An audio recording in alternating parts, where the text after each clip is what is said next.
And when they told me to go home and get my affairs in order, I'm 27, 28 years old and sitting on my couch going, I can't work. I can't provide. I'm not skinny and sexy anymore. I'm not fun to be with anymore. I just who am I if I'm not those things that I used to do and be and look like? And it really was this big identity journey of who am I without those things? This is the Auto Community Podcast.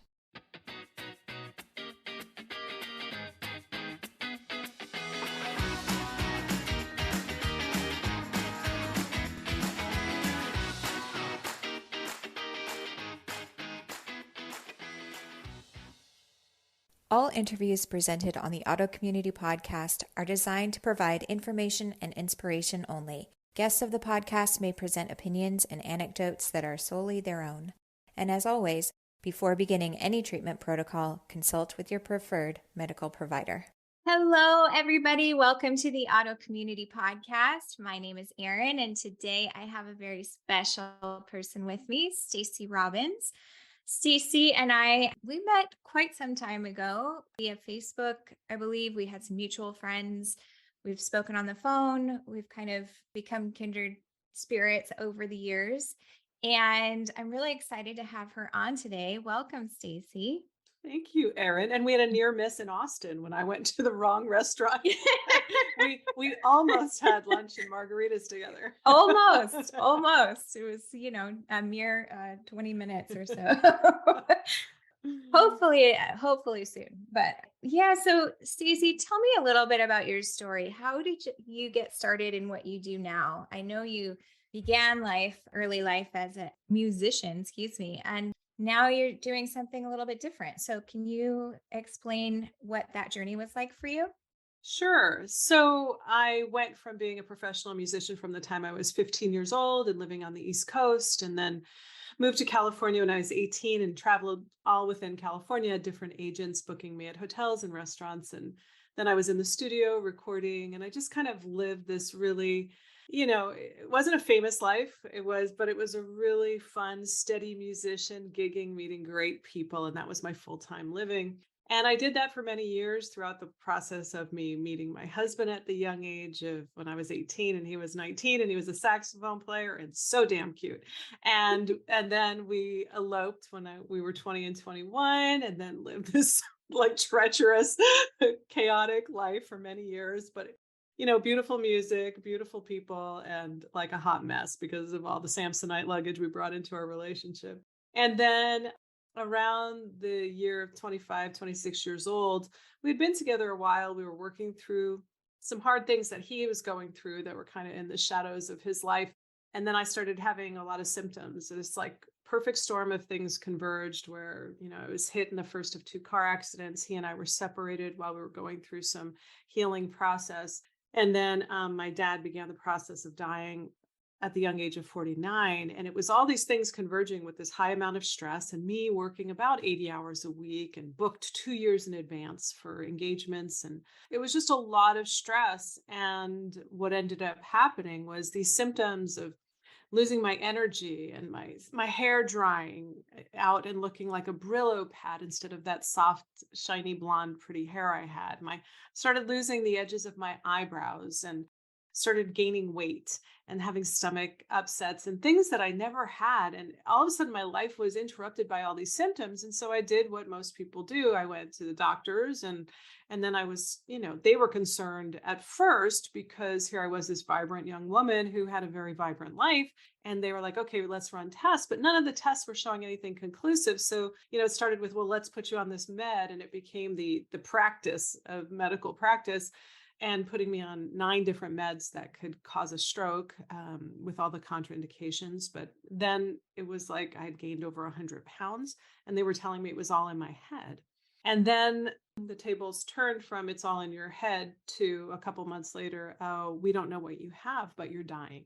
And if you do live, you'll never have children. So through the course of from the time I was about 26 years old to about 29, it was just this mess of symptomology that was, misdiagnosed, wrongly medicated, So now I'm dealing with the consequences of medications that aren't helping. And then, so I have the underlying symptoms leading to all of the contraindications from the meds. And I just was a nightmare in a situation. So I just started saying to myself, I need to stop trimming weeds of this disease, whatever it is. And I need to go deep into the roots of it. And when they told me to go home and get my affairs in order, I'm 27, 28 years old and sitting on my couch going, I can't work.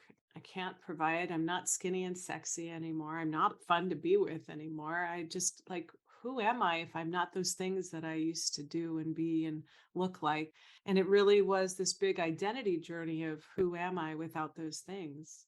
And I realized that if I was going to either live and make it through it or leave this earth, that I wanted to do it with some modicum of peace with myself. And so that became my journey, is going, where do I have dis-ease? Where am I not at ease and not at peace with me?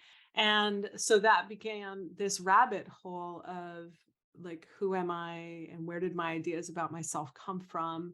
And what ideas of those are not worth hanging on to? And what are those ideas that are sabotaging and destroying me? And so then, as I was wending my way through that process of the internal work, I started finding myself exposed to natural health and natural remedies because I'd been so over medicated for so long that I literally couldn't tolerate any more medicines. If you gave me an antibiotic, my throat would close, and I was allergic to the antibiotics they'd given me for 7 months straight.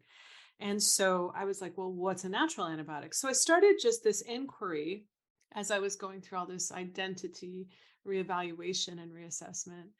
And I started finding my way down this really magical, mystical path of discovering what resources are out there that align with what my needs are and my best beliefs about myself are. And I swung from being really judgmental about the traditional medicine and thinking that I was going to be saved by natural stuff. But then I realized, wow, that judgment in me is something I was raised with in my wonderfully crazy, chaotic, traumatic Italian Catholic family. Judgment was served as a side dish. And so I realized that doesn't work for me. How about I just be a wisdom seeker? How about I look for whatever it is, whether it's traditional medicine or natural or some hybrid of that? How about I just look at what's right for me right now in this season?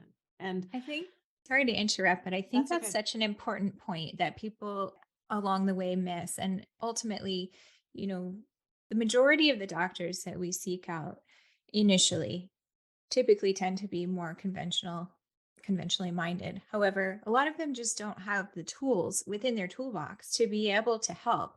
And it's not that they're, not attempting to help. It's not that they don't want to help. It's not that they don't care for their patients. It's simply that they just don't have the tools available. And some of the tools, might become available later on. But I think it's really important to note that it doesn't mean that we need to judge those particular practitioners who within the realm of their awareness, right? Ultimately we really need to sit with, okay, what is really going to be helpful to me and how can I just seek additional knowledge in order to regain my health? And a lot of that has to do with not only our physical health, but our emotional health as well. So I really love that you really pulled and embodied that. I think that's really important. So after this initial kind of dive into natural health, and when did you start to notice some of your healing happening? Yeah. Well, the healing was happening throughout the process because sometimes it was healing from a bad idea I had about myself while I was sitting on the couch, or in one of those insomniac nights where I couldn't sleep and I was up worrying if I was going to live or die, and where I was at with God and my relationships and all those kinds of things that are just so big. There was healing just to myself. And then, as far as the natural health components of what foods are you going to eat, what supplements are you going to take, what lifestyle changes, how are you going to move your body, all of those 7 key elements that I eventually made into a course for women with Hashimoto's, I started noticing the food changes. Food is our drug that we take 3 times a day and with 2 snacks in between, and people think that food isn't powerful. And a lot of times we'll hear that from the conventional doctors, like, oh, your diet doesn't matter, just take this pill. Well, if life would work that way, trust me, I'd be living on pills, but it doesn't work that way. And it's really the power of choice of the food. And it's not about right foods and wrong foods. It's what's right for me right now in this season foods, because that can change. And so the food changes when I removed gluten, let's say, because we know that women with Hashimoto's have up to about a 70% likelihood that they don't create the enzymes to break down the gluten. And I have some theories on that if we want to go into that. But so when I removed the gluten, within 4 days, I had the energy. I felt like Superwoman compared to how I felt before. When I started, and this is not anything against veganism or vegetarianism, because I was both for 10 years. But when I started eating meat, that was the right food for right then in that season. And I noticed my triglycerides went from 700 back down to 100 where they needed to be. So I see food as a really beautiful medicine. And then when I started adding supplements of certain things, like I'd noticed that my body would chill out. So I think it was incremental, and I saw things progressively over time. And it's like, as soon as I thought, oh, this is the total answer, it was like, no, this isn't the total answer, Stace. This is a journey. This is not like a one and done. This is not like, oh, you change your food and everything changes. It's like you change your food and something changes.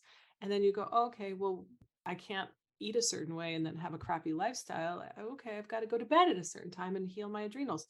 So I want to say that once I started the inner process, Erin, I started noticing internal healing and returning back to my parasympathetic.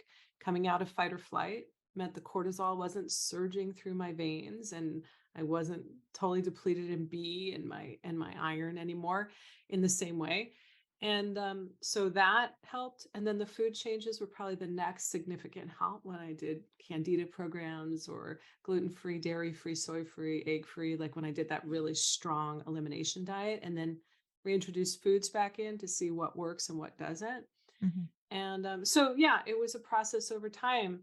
And then I lost like 70 pounds in 4 months. And I started looking like the me that I felt like on the inside. My outside started looking like the more peaceful, healthy version of me that I was becoming on the inside. Talk to me about the diagnosis. So, from what I'm hearing, it was like what a lot of people go through, which is, well, you've got like some autoimmune thing. We don't really know what it is.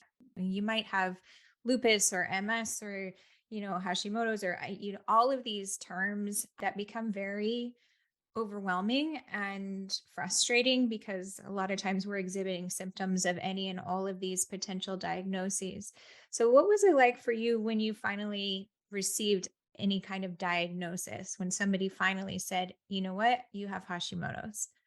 Yeah, so it took a while because they weren't even throwing out ideas at 27 of autoimmunity. They were saying, oh, you're just stressed out.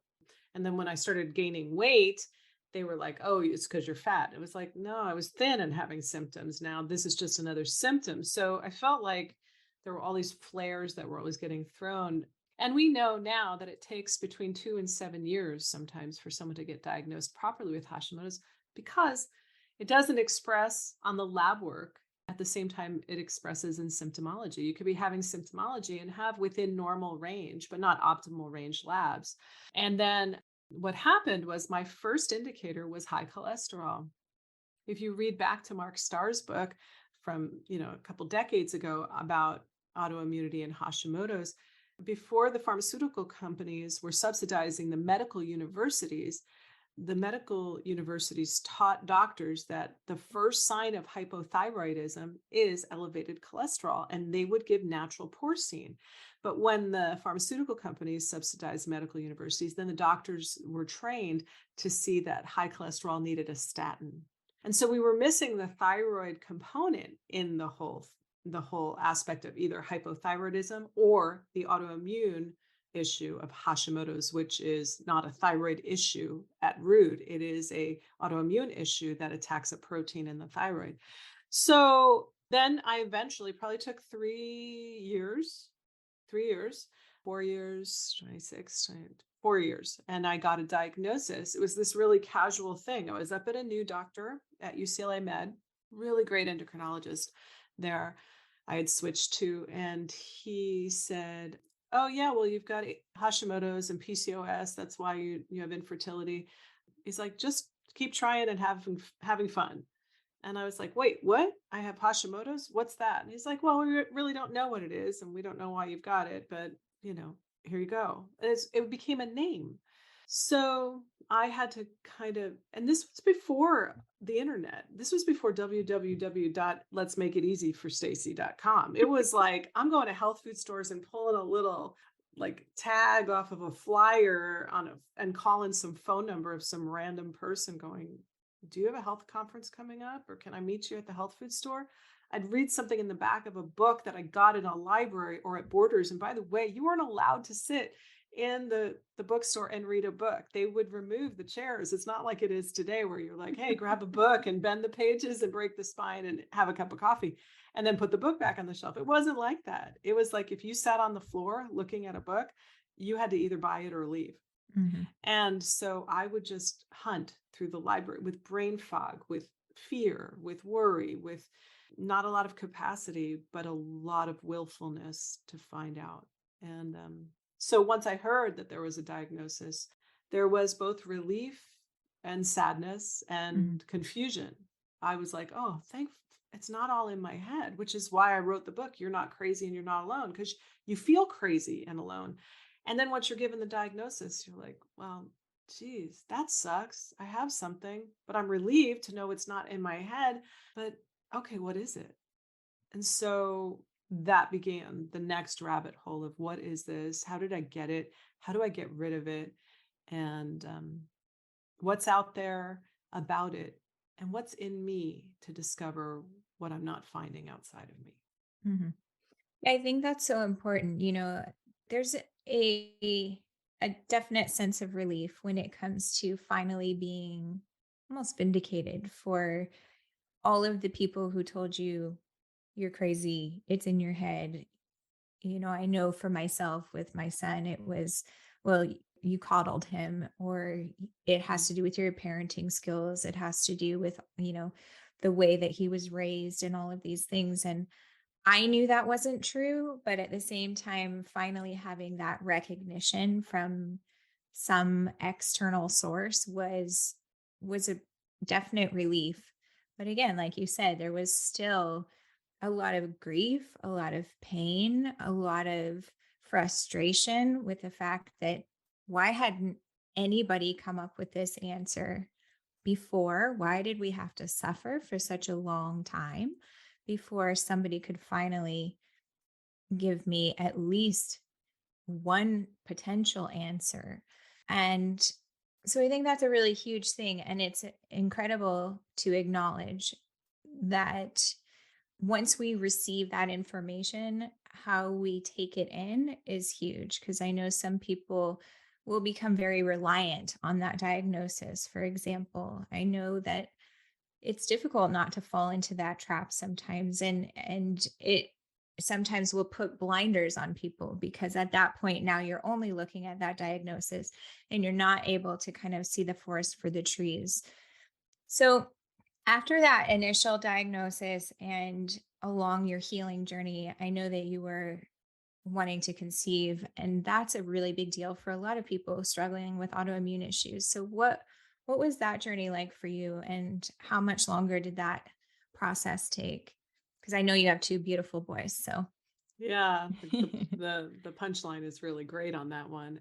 I want to go back to what you just said for just a moment, if we can, because I think that what you said is really important, is that so many of us want to glom onto that diagnosis because it is so relieving to have something that feels like I can hold this, I can see this. There's a weird, funky name that I can't pronounce to this, but it's a something. Mhm. And I think there's a part of us that so wants to be identified in a category that can be understood, and that you can even build community around, or you can say, I have this is why I can't go out tonight. Like, it becomes so much more than, okay, this is what I'm dealing with. For many people, there can be this enmeshment of this is who I am. Right. And I feel like that's when it really meets that victim part of us that probably came into this conversation with that victim mindset, that says I want to be part of something, even if it means it's at the expense of me. Mhm. And I think a lot of women who've gone through abuse, physical, sexual, emotional, verbal, spiritual abuse, are really looking for that next place to belong. And I'm not faulting any of us for that. I'm just saying it's important to notice, because when we over identify with a diagnosis and a dis-ease, we're really judging ourselves into more of an alignment with that. And what I like to say is, like, I'm healing my way through life through Hashimoto's. Like, I'm finding my way through life and with this diagnosis. So I try to make sure that I don't become part of that poetry of I am Hashimoto's, because I am not that.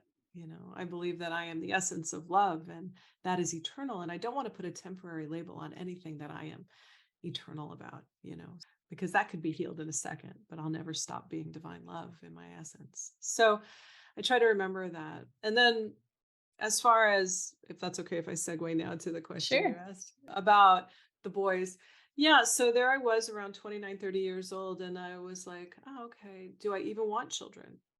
Because I had thought that I didn't for a very long time, because Rock and I were working through really hard things. And some people go, oh, things are hard, let's bring a children into this, maybe it'll heal. I wasn't that way. I was like, this is a hot mess what we're going through at 20, 25, then 28 years old. Like, I was like, I don't want to bring a child into this. I need to grow and heal.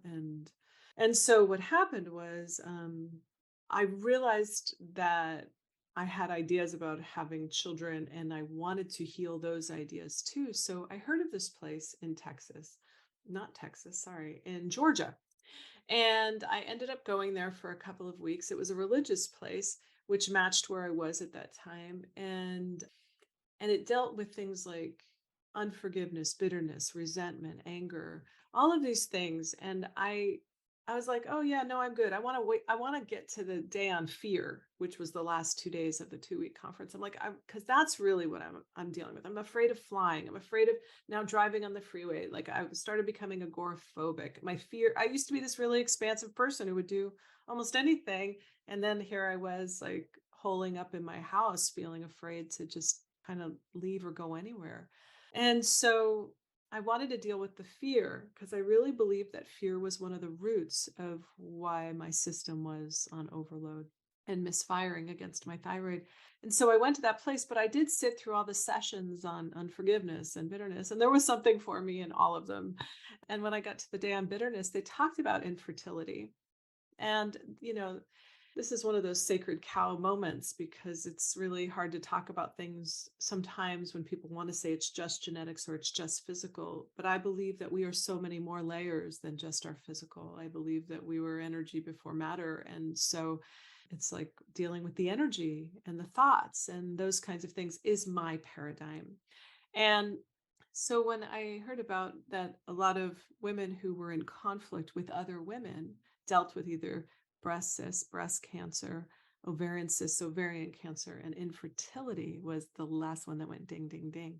I went, oh, I'm going to look at that. I was just willing, without judging myself, I was willing to look at that.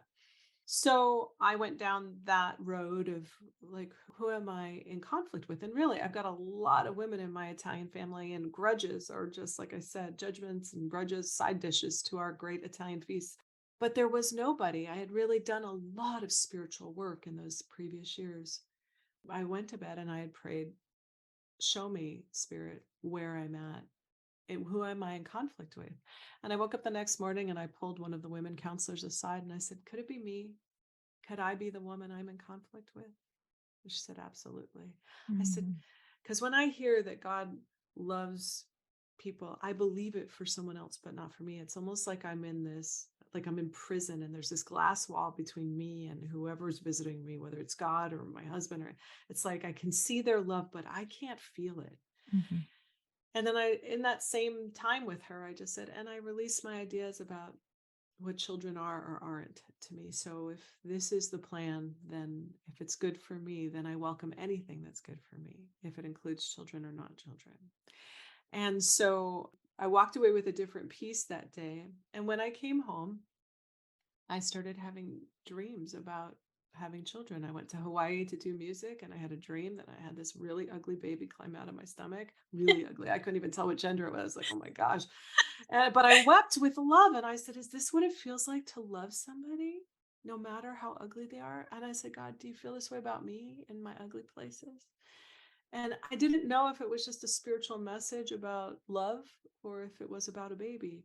And I started having all these premonitions. And within a short period of time, within a year, on 9/11, I conceived my son. We were supposed to be in New York, in Manhattan, doing music across from the World Trade Center.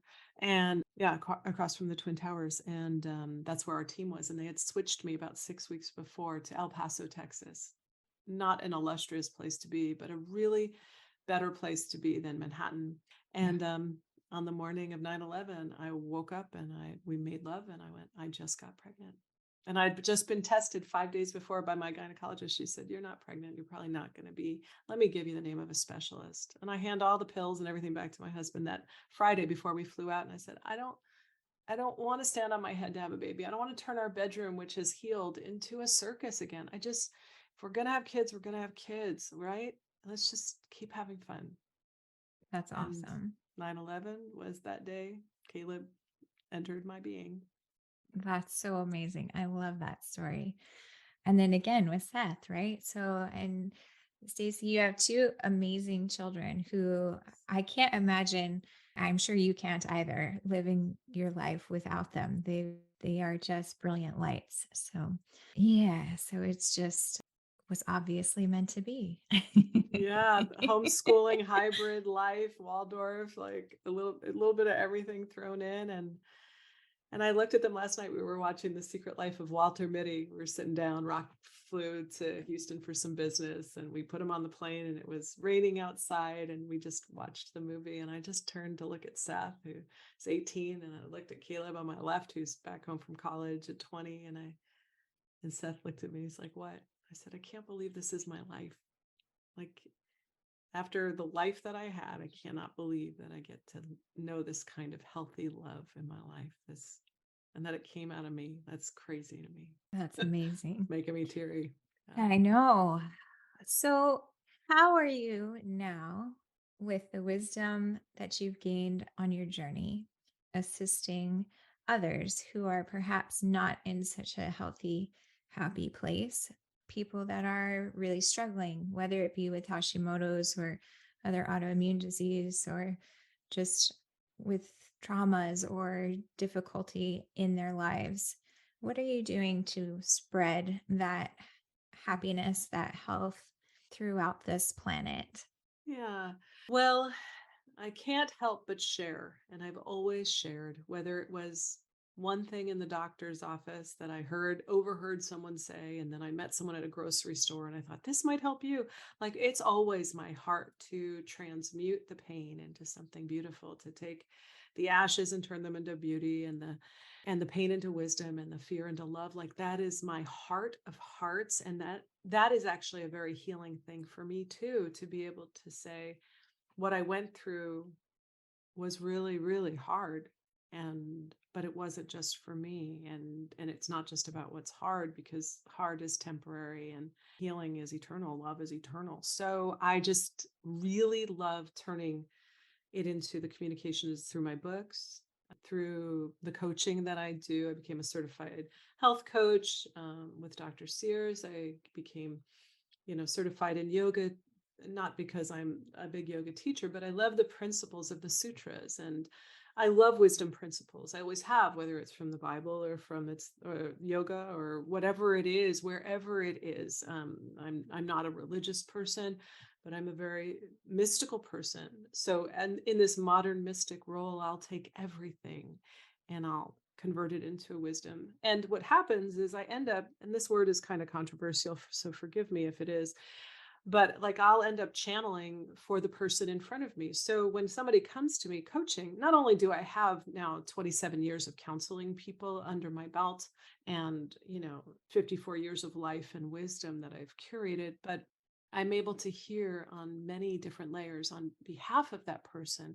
And so to be able to offer wisdom to them that comes not only from this is what might help food wise or supplement wise or mindset wise, but this is spiritually who I see you to be and what might help you access that seeing and knowing too, so that you can live with a different peace.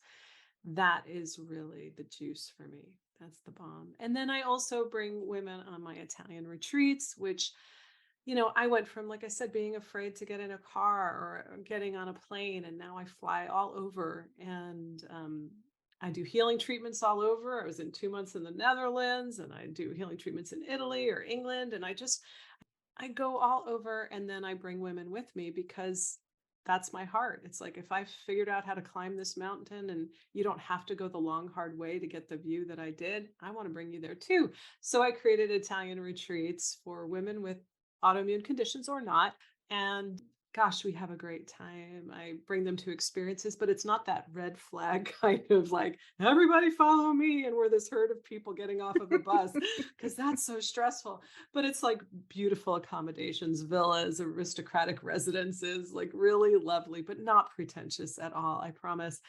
And beautiful gluten-free foods. But for those who are not gluten-free, when we go out, you eat whatever you want. And then experiences, whether it's art or making jewelry or seeing something touching or just sitting and people watching.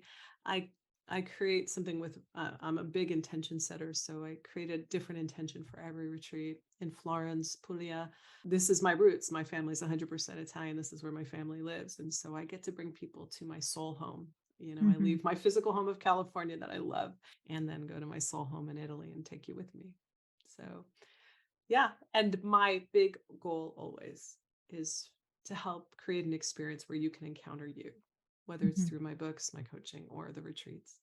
So, just for those who are wondering what it is exactly you have done as far as writing, so I know you've written several books. Talk to me about each of those books and maybe just a brief synopsis about what they are and how people might access them. Sure. Thank you. For the woman who is dealing with Hashimoto's, I wrote, You're Not Crazy and You're Not Alone, Losing the Victim, Finding Your Sense of Humor and Learning to Love Yourself Through Hashimoto's. It's the longest subtitle in the world, but it's really applicable. And it's a really fabulous book that tells my story, but it also shares the wisdoms that I found along the way that really might serve you too, whether it's about food or movement or mindset. How do you put people in the category of if they've judged you, and or a doctor who's not serving you? How can you see that in an empowering way and still move forward in your healing without getting stuck on some of those hooks that can really, nab us? So that's a great book. I wrote Bloom Beautiful, which is a inspirational quote book. When my brain was struggling to think, I could only write small and read small quotes. And I thought, well, I'll turn these inspirational quotes into a book for someone else who might be where I'm at. And it's a beautiful gift book for women. And I leave it at like cancer centers when I go and have my boobies checked for, at my thermoscans or whatever I do, like I just go, dear beautiful soul, this might be a hard day for you. Here's some reminders of who you are, and I'll leave it there. And then I wrote An Unconventional Life, Where Messes and Magic Collide. And it's kind of encapsulates 21 stories, 21 chapters, and the wisdoms that were in those experiences when we were creatively homeless, when life just kind of fell apart, because it hasn't seemed to just fall apart once and then rebuild, Erin. It's like I've kind of fallen apart a couple of times, but in the rebuilding, I keep telling stories about it. So I wonder if I would just promise not to write a next book if my life will just stop falling apart. But it's really great about how did you deal with your son being bullied, and how do you heal back to your ideas about yourself when the cellulite has taken over and you look like a Shar-Pei puppy on your thighs. Like how do you, it's like that kind of good humor and real wisdom. And then my most recent book, which I'm so happy about, I just released in October, is called God Loves Me, I Think, Stories from Hell, Heaven, and the Other Side of Texas. And it weaves the tale of us moving when the boys were very little from California to upstate New York to take an assignment at a church, but how my whole life pretty much unraveled when I encountered a miraculous moment along the way, and a spiritual practice that helped me kind of unravel a lot of the dogma that had me stuck in fear.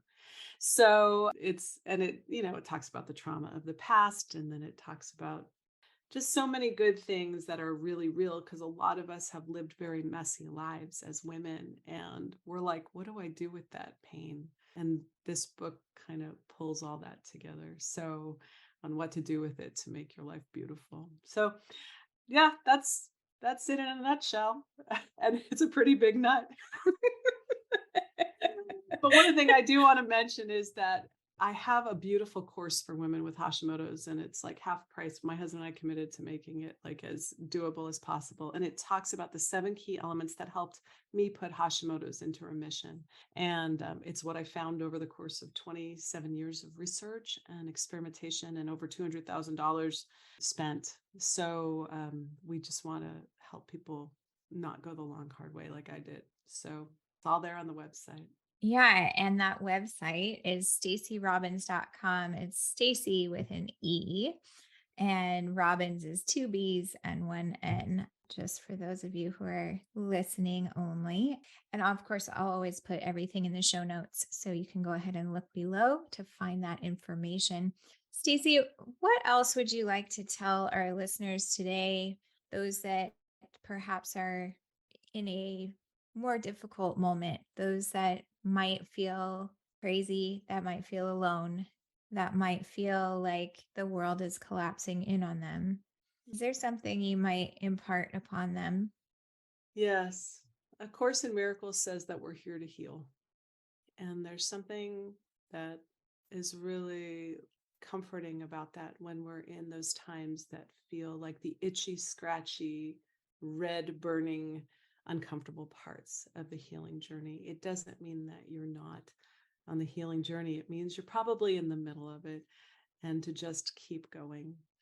And a phrase that I often remind myself of is I put my hand on my heart and I say, I am safe and I am the most powerful healer in my life. And I want to remind you of that in this moment, that if you haven't landed at that place that feels like it's back home to you, it means that you're in the middle of your story, and just keep going. It's a beautiful story. This is just that part where we're all kind of rooting you on to get to turn the page. So keep turning the page. Isn't that so true that all the joy and all the blessings is just beyond that, which is very uncomfortable? Yes. Yeah, I think that's so poignant. Well, thank you so much, Stacey. Again, you can visit Stacey at staceyrobbins.com to learn more about her work with Hashimoto's, her Italian retreats, and all of her beautiful books. Thank you so much for joining me, Stacey. It's been a pleasure, and I feel like we could do this like for another 2 hours. Thank you for being amazing and bringing all of us together. What a beautiful heart you have. Thank you, Erin. All right, everybody, take care. We'll see you next time.